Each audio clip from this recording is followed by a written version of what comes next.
أعوذ بالله السميع العليم من الشيطان الرجيم بسم الله الرحمن الرحيم الحمد لله رب العالمين والعاقبة للمتقين ولا عدوان إلا على الظالمين والصلاة والسلام على عبده ورسوله محمد وعلى آله وصحبه ومن اتبعهم بإحسان إلى يوم الدين. Të dashur dhe nderuar vëllezër të pranishëm në këtë xhami, vazhdojmë me mësimet dhe porositë që i marrim nga libri Riyadus Salihin, libër të cilin Imam Neveviu rahimahullahu taala e lasi trashëgimi e tij intelektuale, akademike, që prej asaj kohe e deri më sot u bën dobi besimtarve dhe u shërben atyre si udhërëfyes drejt Allahut subhanahu wa taala. Libër i begatshëm për shkak se brenda kopertinave të veta grumbullon dituri të begatshme, atë që Allahu i madhrishëm e ka grumbulluar në librin e tij të begatshëm Kur'anin fisnik, dhe ato porosi madhështore që i kalon trashëgimi Muhamedi sallallahu alaihi wasallam, gjithashtu dituri e marrën nga Allahu subhanahu wa taala. Dhe përderisa një libër është i mbushur me ajete dhe me hadithe, dhe përderisa një ligjërat është e mbështetur në ajete dhe në hadithe, gjithsesi ato janë të begatshme, janë të dobishme, janë udhërëfyes për besimtarin në jetën e kësaj bote dhe të dobishme për të ditën kur dalin para Allahut xhelal. Edhe ne, elhamdulillah, na ka beku Allahu dhe na ka nderu që vazhdojmë me këto mezhlise tash e sa vite, dhe lusim Allahun e madhrishëm që Allahu mos na ndan për këtyre mezhliseve derisa të kemi jetë mbi këtë tokë. Jemi në kapitullin që flet për kryetarin, pushtetarin e drejtë dhe vlerat që ka. Hadithi i tretë në këtë kapitull, hadithi 661 me radhë, 661 me radhë, që nga fillimi i librit, ku Imam Neveviu rahimahullahu taala thot: Wa an Auf ibn Malik radiyallahu anhu qal: Sami'tu Rasulallahi sallallahu alaihi wasallam yaqul: Khiyaru a'immatikum الذين تحبونهم ويحبونكم وتصلون عليهم ويصلون عليكم وشرار أئمتكم الذين تبغضونهم ويبغضونكم وتلعنونهم ويلعنونكم. قال: قلنا يا رسول الله أفلا ننابذهم؟ قال: لا ما أقاموا فيكم الصلاة لا ما أقاموا فيكم الصلاة. رواه Muslim. Auf ibn Malik radiyallahu anhu thot: kam dëgjuar pejgamberin sallallahu alaihi wasallam duke thonë: Prijesit më të mirë tuajit janë ata që i doni dhe ju duan, ata për të cilët luteni dhe ata luten për ju. E prijesit më të këqij tuajit janë ata që ju i ureni ata dhe ata ju urejnë juve. Ju i mallkoni ata dhe ata ju mallkojnë juve. Tha Auf ibn Malik, i tham pejgamberit sallallahu alaihi wasallam: atë prishim beslidhjen me ta, e të rebelohemi kundër tyre? Tha pejgamberi sallallahu alaihi wasallam: jo, përderisa ata u pri në namazin tuaj, përderisa ata e falin namazin dhe u pri në namaz. Këtë hadith e transmeton Imam Muslimi në Sahihun e tij.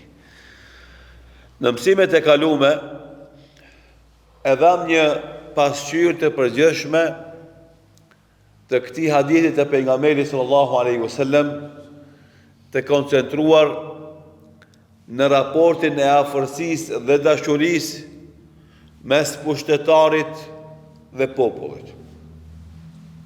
Dhe e bëm një krahasim që qëndron në raportet e imamit me xhamatin e vet, edhe xhamatit me imamin e vet. Dhe kështu vazhdojmë me stacione tjera në lidhje me sqarimin e këtij hadithit. Sot do flasim për një mesele fikhore, juridike, e cila është e pranishme në librat e fikut. Raporti i besimtarëve me pushtetarin. Pushtetarët i kemi 3 kategori. Pushtetarët besimtar të drejtë, kategoria e parë. Kategoria e dytë, pushtetarët besimtar të padrejtë, zullumçar. Dhe kategoria e tretë, pushtetarët jo besimtar. E tani, secila kategori e pushtetarëve e ka trajtimin e veçantë fetar. Fatkeqësisht na kemi edhe kategorinë e katërt, kemi pushtetar jo besimtar të drejtë. Zakonisht besimi dhe drejtësia duhet me shku bashkë. Mirë po historia e njerëzimit dhe historia islame na ka tregu, edhe historia bashkëore na tregon se jo çdo herë besimi i besimtarëve shoqërohet me drejtsinë e tyre. Sidomos në kohët e fundit. Kemi na njerëz që thënë vetes besimtar, ama janë shumë larg drejtësisë. Edhe për këtë arsye, dietarët musliman që në shekujt e parë, në shekullin e 4 dhe 5 hijretit, kanë folë për raportet e besimtarëve ndaj pushtetarëve. Dhe këto raporte i kanë ndërtu në prizmën e argumentit fetar dhe në prizmën e interesit të shoqërisë në atë kohë. Në atë kohë kur ti e ndërton qëndrimin ndaj pushtetarit. Dhe kjo mesele është prej meseleve që në kohën e fundit kanë kriju një përplasje të egër në mesin e muslimanëve dhe xhamateve islame dhe pushteteve në botën islame. Pse? Se argumentet fetare që vlen për pushtetar që qeverisin me ligjin islam dhe që ndonjëherë bëjnë gabime, i marrin dhe i përdorin për pushtetarët e sodit musliman, të cilët në shumicën e rasteve nuk gjykojnë me islam. E ndonjëherë kur kanë interes e përdorin islamin. Edhe ti dëgjon të shkup që ka hoxhallarë dhe xhamate që kur flasin për këtë pikë insistojnë në nështrimin absolut ndaj pushtetarit dhe sjellin argumente fetare se s'ban ti kur njëherë me kundërshtu pushtetarin, sado që ai bën gabim edhe zullum. E i marrin argumentet fetare që flasin për burrat e devotshëm dhe të mirë dhe i zbresin në këta pushtetarët e sodit që kontributi i tyre në shërbimin e islamit është 0, e kontributi i tyre në luftë kundër islamit është shumë fish i madh. Dhe normalisht krijon pastaj paqartësi, huti, debate dhe përplase në mesin e muslimanëve për një çështje që këtu te na është irrelevante, e parëndësishme. Se fatkeqësisht në vendet e Ballkanit pushtetarët nuk qeverisin me islam. As që e kanë atë mendje, atë gajle. Dhe andaj këto tema, për rafshin ton, janë të parëndësishme. Nuk duhet mi bëhet çështje të bisedave ditore. Sepse të na pushtetarët ose janë musliman me origjinë, po s'kan lidhje me islamin, as nga afër, as nga larg, e sidomos nuk kanë lidhje me islamin çështjen e qeverisjes, ose janë, do thot, jo musliman me origjinë. Dhe normalisht as që mendohet që ata me pas afërsi me ligjin islam. Dhe për këtë arsye, këto debate për trevat e Ballkanit janë të panevojshme edhe të padobishme. Po edhe për botën islame, që sot gjërat më nuk janë të fshehura si përpara. Një marrëveshje e fshehtë që e bën një pushtetar musliman me një shtet jo musliman në dam të islamit, s'është marrë vesh me dekada. Është dashur të kalojnë 3-14 vjet, 50 vjet e të merret vesh. Tani informatat shkëmbehen shpejt dhe dalin shesh lehtë. Dhe që nuk ngele gjë e fshehur. Dhe për këtë shkak kush sa e shërben në shërbim, kush sa e shërben islamin, edhe kush sa e lufton islamin, është më së qartë. Nëse qëllimi i shteteve muslimane është që çdo hoxh i cili flet në shërbim të islamit dhe e mbron shtetin dhe shoqërinë nga dukuritë negative që janë kundërshtim me rregullat e islamit, po janë të dëmshme për zhvillimin e asaj shoqërie, aty i shtetit i pengojnë këta hoxhallar, e i burgosin e i pengojnë, kjo tregon se ata nuk janë në shërbim të islamit edhe të thirrjes islame. Në anën tjetër, shumë njerëz munafik e dalën prej fesë, në ato shoqëri tallen me fen, i shtrembrojnë kuptimet e fesë, i kundërshtojnë rregullat e fesë, ata vazhdojnë me pas pozita, do thot, të dukshme, të avancume nga i shtet. Një shtet që hoxhallar që flasin për stabilitetin dhe mirëqenien e shtetit, duke qenë besimtar të devotshëm dhe larg gjunohave, maltretohen, pengohen, burgosen.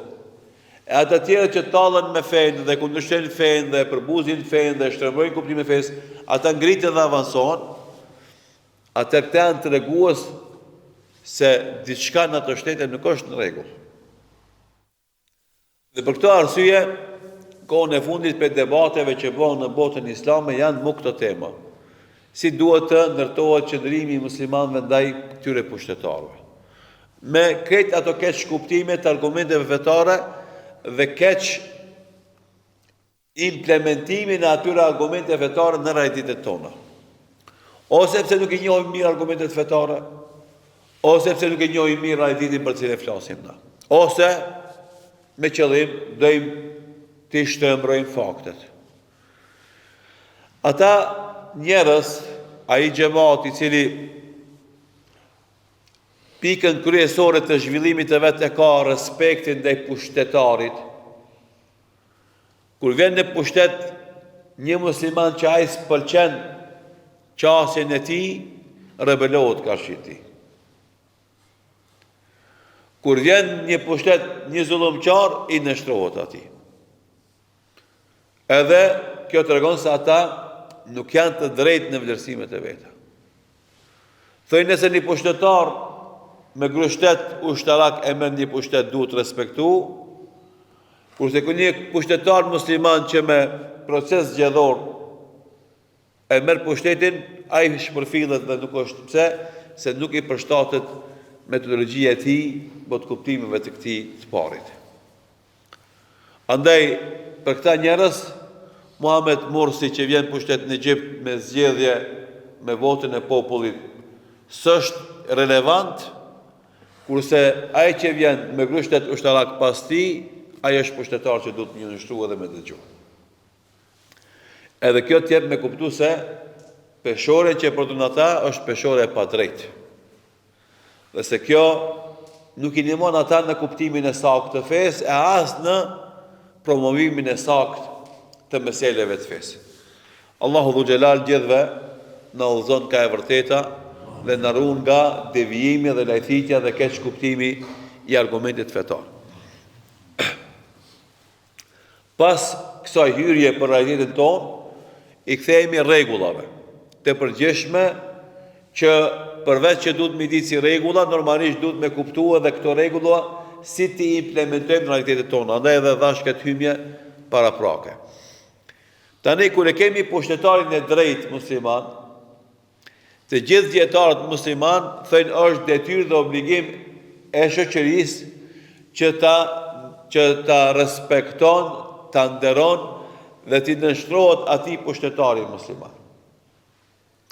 Nuk kanë drejt muslimanët me u rebelu karshi atij, me kërku shkarkimin e tij. Pse se është musliman, është i drejtë.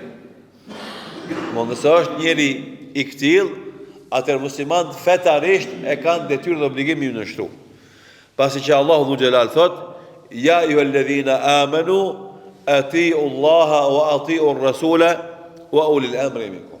O ju besimtar, respektoni Allahun, respektoni pejgamberin sallallahu alaihi wasallam dhe të parët tuaj. Ose binduni Allahut, binduni pejgamberit sallallahu alaihi wasallam dhe binduni të parëve tuaj. Edhe këtu ky ajet kuranor është shumë domethënës në shërimin e kësaj problematike. Thot, binduni Allahut. Do thot, kur thot Allahu Dhu Xhelal një gjë, ti duhesh me ju bind, me ju nështru. Dhe thot, binduni pejgamberit sallallahu alaihi wasallam. Do thot, kur thot Muhamedi sallallahu alaihi wasallam një fjalë, një porosi, një urdhër, duhesh me ju bind. Kur vjen te paria, nuk thot binduni Paris, po thot dhe Paris tuaj, që jep me nën kuptu, edhe kjo është mrekullia e Kuranit, atë që na shpesh e shërim, se çdo shkronjë, jo çdo fjalë, por çdo shkronjë e ajeteve kuranore ka mesazh, ka porosi. Pse s'tha këtu edhe binduni të parëve tuaj, siç tha binduni Allahut, binduni pejgamberit sallallahu alaihi wasallam, kishte thonë edhe binduni të parëve tuaj, po tha binduni Allahut, binduni pejgamberit sallallahu alaihi wasallam dhe të parëve tuaj. Nuk e përdori fjalën binduni të parëve tuaj. Ha?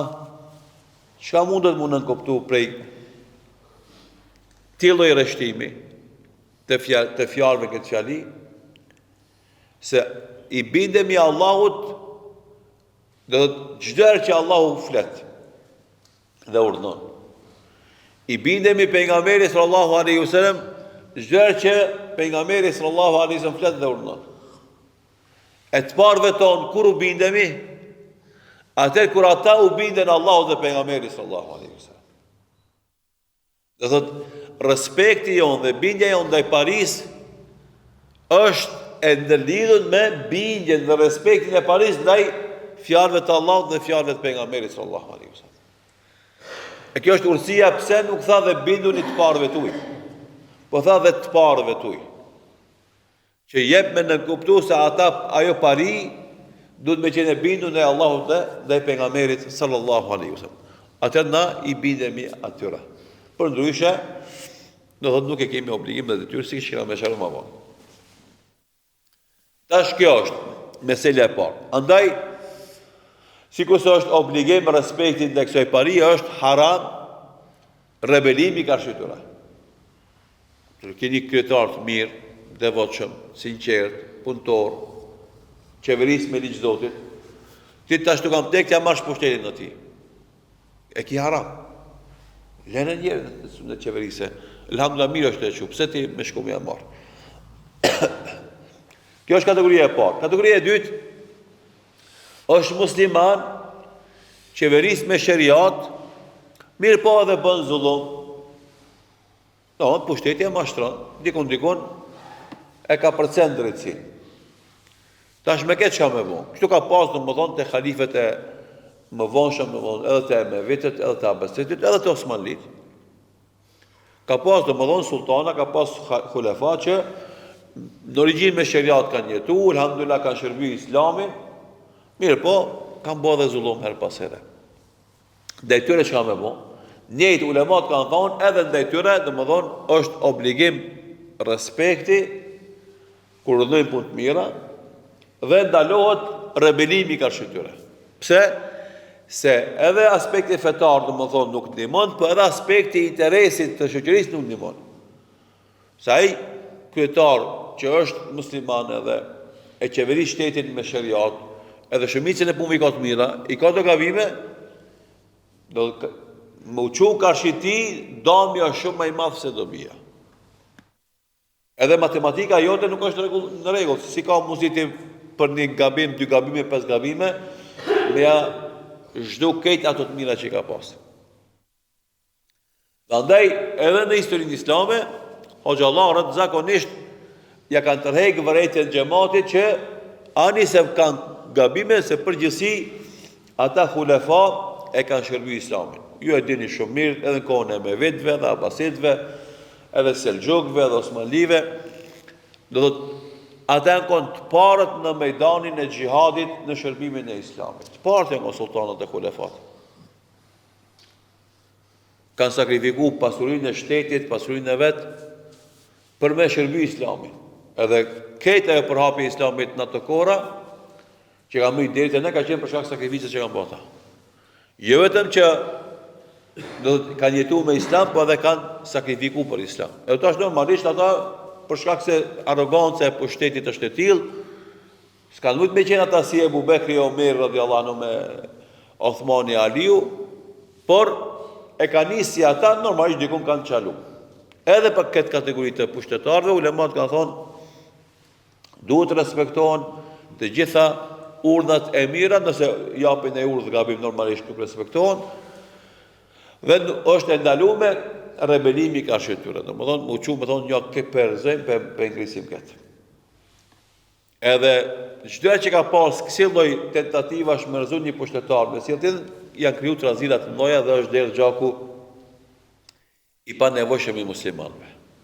Sepse edhe pushteti musliman në atë kohë, do sipas argumenteve fetare, ka detyrë dhe obligim me rujt, do thotë zhvillimin institucional të shtetit, edhe në momentin që paraqiten fenomene të tilla duhet me përdor çdo mekanizëm për me e nal, për me zbravs. Andaj preparimeve Islami është domosdoshmë se dikush tenton me marr pushtetin padrejtisht, që ti me luftu me çdo mundësi që ki.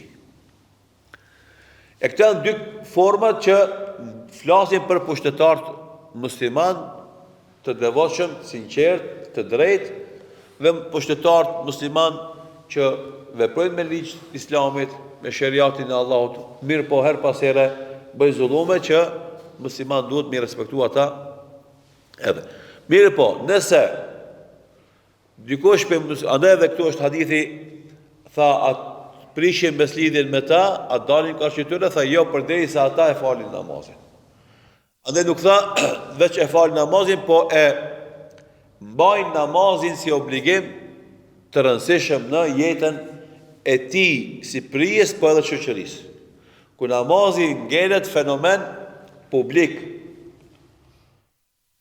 Për shembull, të merr malli sot në botën islame, një kryetar shteti me dal e me pri musliman namaz, në xumë ose namaz bajramit. Se një pjesë e madhe ty vetë me lexuar edhe Kur'an. E mos foli me ditë përmendsh. Të merr malli ti me pa një pushtetar musliman, i cili do thotë pa problem dele fal xhumon, e fal bajramin, e man hudben, do të që ka dituri fetare që e bën të përshtatshëm atë për imamllëk.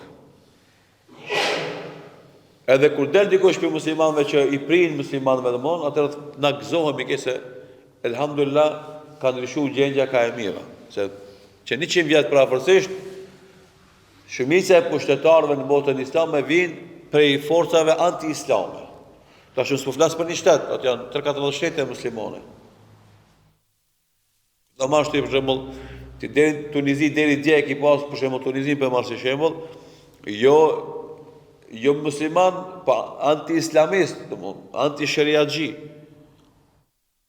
E ka luftu Islamin me çdo kusht. Këtë manifestimet e Islamit. E njëta ka qenë në Algjeri, më herët, do të shtetet që e ka ndonë vetën socialista, për shembull. Ka rënë ndikim të komunizmit. Po edhe tash, një pjesë e madhe, domethënë, janë në tillë se nuk i japin rëndësinë e duhur Islamit, edukimit fetar personal të vetit. Edhe nuk mundesh me pa atë kujdes të tyre për namazin edhe për rregullat e fesë atë shumë. Normalisht një kryetar i devotshëm është ai i cili i rrin gati namazit vet, po edhe kujdeset që edhe shoqëria ku ai qeveris t'i rrin gati namazit, edhe çdo mekanizëm që i leton shoqërisë me qenë i lidhur me namazin e implementon, edhe çdo pengesë që e pengon shoqërinë nga falja e namazit e largon. Edhe të na të shif në krahasimin për shembull, i pengon ezani, apet e kanë bërë aktualizim tash të konë gje këto ditë e fundit të na, zhurma e ezanit, mbulesat e vajzave me shamin në shkollat tona, prej jo muslimanëve, mirë po marrin model të vendet muslimane, marrin model Kosovën. Shkijet tonë, domethënë marrin model shkijet shqiptar. Edhe ata, çdo se që i pengon Islami, mundon me kundërshtu. Në çdo gjë që i pengon atyre Islami, mundon me kundërshtu. Edhe normal, kjo është normale për politikanëve jo musliman. Po me të ardhur kjo për politikanëve musliman, normalisht është abnormale se ti ke marrë pushtetin që me implementue porosinë e Islamit. Edhe për këtë arsye do thotë nis ki debati edhe bëhet, edhe normalisht musliman nëse kanë kryetari i cili nuk e fal namazin, nuk i jep rëndësi namazit, nuk i obligim respektin ndërimin ndaj tij. Përveç interesi që e shef, interesi i shoqërisë është mos me u ballafaqu me të, edhe me punu me shoqërinë, sepse muslimanët janë pakis, nuk kanë mundësi me ndryshu gjendjen, atëherë ata vazhdojnë me davetin e tyre dhe nuk përballen me pushtetin, sepse është një përballim i pasuksesshëm. Ama këto janë rregullat. E tash te shoqëria muslimane, ata që thrasin në bindje absolute ndaj pushtetarit, çfarë dush gabime që bën ai, faktikisht e humbin nga mesi i shoqërisë muslimane një mekanizëm shumë të rëndësishëm për ndryshimin e zullumit e pushtetarit musliman, ajo është mekanizmi i nasihatit. Që shoqëria muslimane, sidomos paria e shoqërisë muslimane, intelektualët, hoxhallarët, dietarët, e kanë për detyrë dhe obligim mi këshillu pushtetarët me ju frikë Zotit edhe me qeverisë me drejtësi. Nëse na thrasin në bindje dhe në shkrim absolut, atëre edhe këshillat që i jepin pushtetarit, ata i ndalojnë me pretekstin se nëse ti e këshillon pushtetarin publikisht, ti e ngrit masën kundër tij, e kjo krijon trazira në shtet, e pastaj kryetari merr masa për t'i ulë ato trazira edhe bëhet gjakderdhje. Do të ai më mirë ai të mese me zullumin e tij, sesa popullit të çohet kërkon drejtësi. Edhe ky mekanizëm që sot i përhapet si rregull, për rregullave që duhet të respektojnë muslimanët, krijon, do thotë u jep jetë gjatësi pushtetit të tiranëve, despotëve, kriminalëve, zullumçarëve. Dhe secilit hoxh i cili mundohet me këshillu pushtetin, më njëherë e llogarisin si njeri i deviju, edhe keq përdor fen për interesat tia personale. Do thotë e mbrojnë me çdo kusht pushtetin e zullumçarëve. E na themi muslimani të mëkon i sinqert, i devotshëm, i ditur dhe i guximshëm. Shife, i sinqert, i devotshëm, i ditur dhe i guximshëm. Edhe me këshillue edhe pushtetarin, edhe shoqërinë në atë që është dobia e Islamit edhe dobia e vatanit. Andaj pejgamberi sallallahu alaihi wasallam çka tha? Tha Sayyidu Shuhada Hamza. Do thot zotnia I shahidave është Hamza radhiyallahu anhu. Do thot është pi shahidave më të mirë. Pastaj kush është në nivelin e tij, wa rajulun dhe një burr, qama ila sultanin jair, u çu para një sultani zullumqar, fa nasahahu, edhe e këshilloi. E masi e këshilloi, fa qatalahu ay evrau ata. Këtë burin që e këshilloi. Do që ki burr, I cili u çu para këtij pushtetarit zullumqar me këshillu, edhe u vran nga pushteti, ai edhe Hamza radhiyallahu anhu janë më në nivel. Për shkak guximit trimnis. Se Hamza radhiyallahu anhu ishte trim, edhe ky dietar kanë trim. Edhe andaj janë në nivel të shahid lëkut. Edhe ky hadith I pejgamberit sallallahu alaihi wasallam është ai I cili na mëson neve që na duhet me këshillu pushtetarët dhe mos mutut. Normalisht në këshillën që e bëjmë na, duhet mi mat hesapet e damit edhe dobis, edhe me përdor urtësinë që çdo gjëjes mi ia dhon hakun e vet. Edhe në këtë formë, faktikisht na arrim që edhe pushtetarët me pas frikën për dietarëve, siç ka qenë kalumen, edhe me pas frikë nga populli, kuptimin e mos më ushtru zullum dhe tëre, po edhe populli në anën tjetër do thotë mi dhon përparësi pushtetit të drejt, me mangësit që ka, që nëse qohet para një pushtetit me gabimet vogla, mund do të mjarë një pushtet edhe me I keq saj që e ka pas. Në më thonë, duhet me pas thellësi të analizave të informatave që I ka, dhe në bazë të informatave të diturisë që ka të merë qëndrime dhe të ndërton qëndrimet të sakta edhe për fen, të sakta edhe për zhvillimin e jetës. Është një projekt kompleks, që shpeshere njerëzit dështojnë, mirë po, e jo një është me dhonë këshilla, edhe me kuptu argumentin fetar mirë, pastaj me kuptu edhe realitetin që njëtojmë në mirë, edhe në bazë asaj me arrit sukses mirë konsultative, me shumë dietar dhe me shumë ekspert të lëmimit të ndryshme, me ndërtu një qëndrim të sakt ka shi fenomene me cilë na ballafaqohemi. Për kjo është si mesele fikore, ka me të diçka lidhje me këtë, inshallah tala, vazhdojmë në dersën e ardhshëm duke I përdorur dhe përmendur mesele tjera, duke lutur Allahun që Allahu të na jap të bëjmë vepra të mira, të na jap siklet në fjalë dhe vepra, dhe ashtu si na ka bashkuar në këtë xhami për të mësuar këto hadithe të pejgamberit sallallahu alaihi wasallam. Allahu I madhëshëm na bashkoft me Muhamedin sallallahu alaihi wasallam në xhenet al-firdaus, wallahu ta'ala ala wa sallallahu ala Muhammedin wa akhiru da'wana alhamdulillahi rabbil alamin.